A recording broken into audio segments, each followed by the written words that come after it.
একদিন একটি বাঘ একটি গরুর উপরে আক্রমণ করলো। সেই গরুটি প্রাণে বাঁচার জন্য তার সমস্ত শক্তি একত্রিত করে দৌড়াতে থাকলো। দৌড়ানোর এক পর্যায়ে গরুটি একটি পুকুরের মধ্যে লাফ দিল।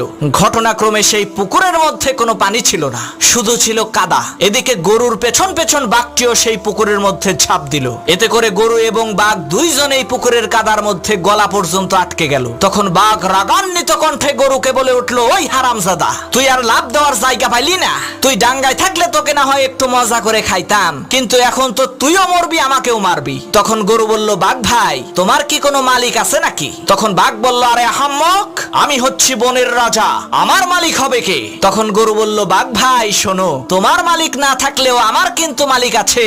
সন্ধ্যাবেলায় আমার মালিক আমাকে এখান থেকে উদ্ধার করে নিয়ে যাবে, আর লোকজন জড়ো করে আনন্দ উল্লাস করতে করতে তোমাকে পিটিয়ে মারবে। মনে রাখবা মুসলমান, তোমারও কোনো ভয় নাই, তোমারও একজন মালিক আছে।